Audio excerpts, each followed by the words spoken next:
নমস্কার বন্ধুরা, আজ আমি নিয়ে এসেছি দুর্দান্ত স্বাদ আর সুগন্ধে ভরপুর মাছের ঝোলের এক রেসিপি, যেটা পাতে থাকলে আর অন্য কোনো কিছুর দরকার পড়বে না। শুধু এই দিয়েই কিন্তু এক থালা ভাত মুহূর্তে খাওয়া হয়ে যাবে। আর আপনারা এই রান্নাটা একদম কোনো রকম ঝামেলা ছাড়াই খুবই কম সময়ে আর একদম অল্প তেল মশলায় তৈরি করে ফেলতে পারবেন।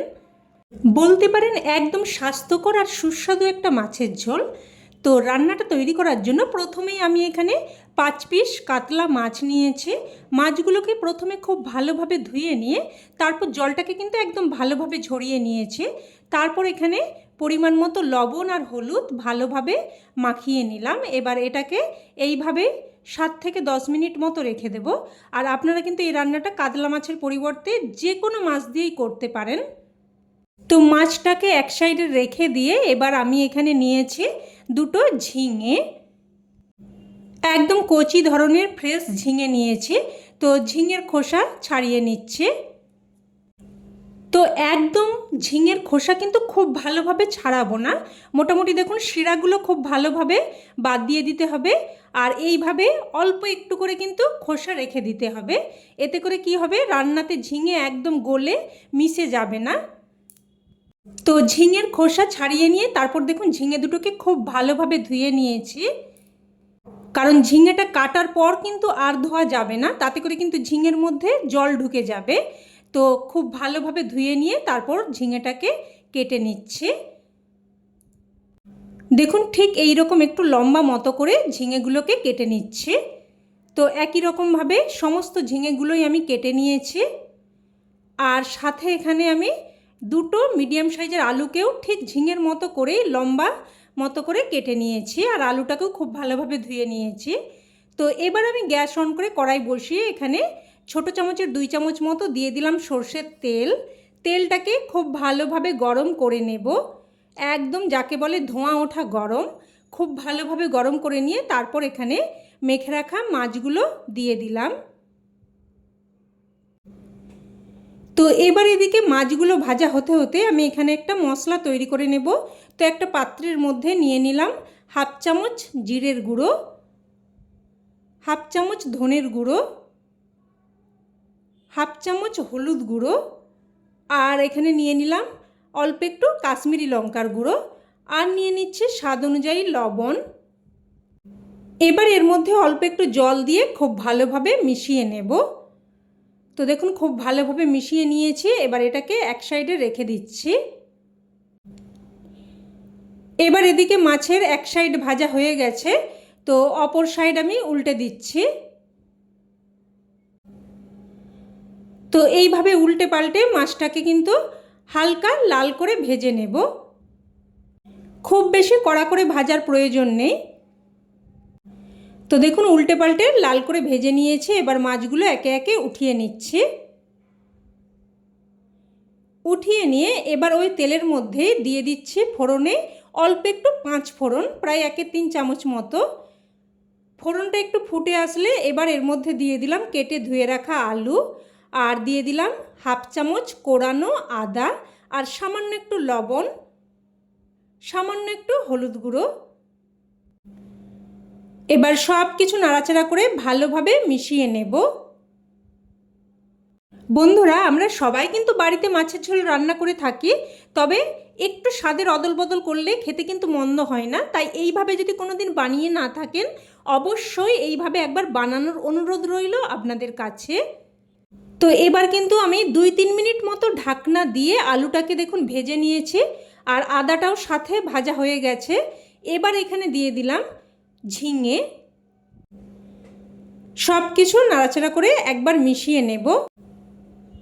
এবার এখানে ঝালের জন্য দিয়ে দিচ্ছি কাঁচা লঙ্কা। লঙ্কাগুলোকে এইভাবে আমি একটু ভেঙে দিয়েছি, একদম ছোট ছোট কুচি করে কেটে দিইনি, একটু বড় বড় টুকরো করে একটু জাস্ট ভেঙে দিয়েছি। আর ঝালটা কিন্তু অবশ্যই আপনারা আপনাদের স্বাদ অনুযায়ী দিয়ে দেবেন।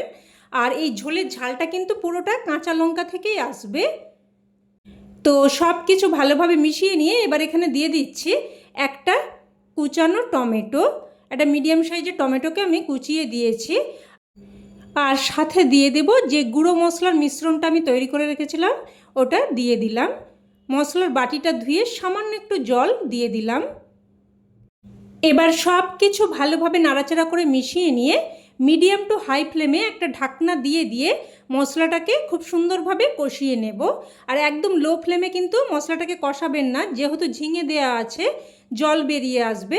তাই মিডিয়াম টু হাই ফ্লেমে ঢাকনা দিয়ে দিয়ে দেখুন মশলাটাকে এইভাবে সুন্দর করে কষিয়ে নিতে হবে। তো মশলাটাকে সুন্দরভাবে কষিয়ে নিয়ে এবার এখানে দিয়ে দিচ্ছি গরম জল। আর অবশ্যই রান্নাতে গরম জলটাই ব্যবহার করার চেষ্টা করবেন, তাতে করে রান্নার স্বাদটাও যেমন বজায় থাকে আর সময়ও কিন্তু কম লাগে। তো সব কিছু ভালোভাবে মিশিয়ে নিলাম। মিশিয়ে নিয়ে এবার ঝোলটাকে ফুটতে দেব। তো প্রথমে হাই ফ্লেমে ঝোলটাকে ফুটিয়ে নিলাম। তো ঝোলটা যখন এইভাবে টকবক করে ফুটতে শুরু করবে তখন এর মধ্যে দিয়ে দিলাম ভেজে রাখা মাছ। এবার গ্যাসের ফ্লেমটাকে আমি মিডিয়ামে করে দিচ্ছি। করে দিয়ে আমি কিন্তু 5 থেকে 6 মিনিট মতো রান্না করে নেব। আর এই সময় এই রান্নার একদম স্পেশাল একটা মশলা তৈরি করে নেব। তো অন্যদিকে গ্যাস ওভেনে একটা তড়কা প্যান বসিয়ে দিয়ে দিলাম হাফ চামচ গোটা মৌরি আর হাফ চামচ গোটা জিরে। এবার এগুলোকে লো ফ্লেমে অনবরত নাড়াচাড়া করে ভেজে নেব। দেখুন একটুক্ষণ নাড়াচাড়া করার পরেই মশলাগুলো এরকম চিটপিট করে ফুটতে শুরু করবে, আর ততক্ষণই কিন্তু ভেজে নিতে হবে। এবার মশলাটাকে সাথে সাথেই কিন্তু নামিয়ে নিতে হবে, না হলে কিন্তু মশলাটা পুরো ফ্লেভারটা নষ্ট হয়ে যেতে পারে। তো দেখুন এবার মশলাটাকে আমি নামিয়ে নিয়ে তারপর গুঁড়ো করে নিয়েছি। আর এদিকে কিন্তু 5 থেকে 6 মিনিট মতো আমি ঝোলটাকে মিডিয়াম ফ্লেমে ফুটিয়ে নিয়েছি। দেখে নেব আলু সেদ্ধ হয়েছে কিনা। দেখুন আলু সুন্দরভাবে সেদ্ধ হয়ে গেছে। আর ঝিঙে সেদ্ধ হতে তো একদমই সময় লাগে না। আর এই সময় অবশ্যই লবণটা একটু চেক করে নেবেন। আমার কিন্তু একদম লবণটা ঠিকঠাক আছে। তো এবার এখানে ভাজা মশলার গুঁড়োটা দিয়ে দিচ্ছি। আর এই ভাজা মশলাই কিন্তু এই রান্নার স্বাদে একদম অন্য মাত্রা এনে দেবে। এই রান্নাকে কিন্তু একদম স্বাদে গন্ধে ভরপুর করে তুলবে।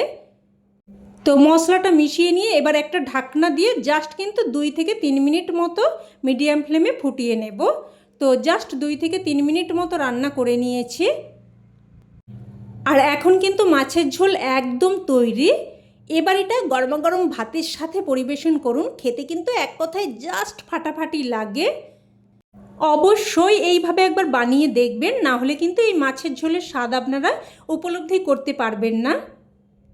তো রেসিপি কেমন লাগলো অবশ্যই কমেন্টে জানাবেন। আর ভালো লেগে থাকলে প্লিজ একটা লাইক দিয়ে দেবেন। আর চাইলে অন্যান্যদের সাথে শেয়ারও করতে পারেন, যাতে করে এই দারুণ স্বাস্থ্যকর সুস্বাদু মাছের ঝোলের রেসিপিটা সকলের কাছে পৌঁছে যায়। আর চ্যানেলের নতুন বন্ধু হয়ে থাকলে চ্যানেলটিকে অবশ্যই করে সাবস্ক্রাইব করে নেবেন।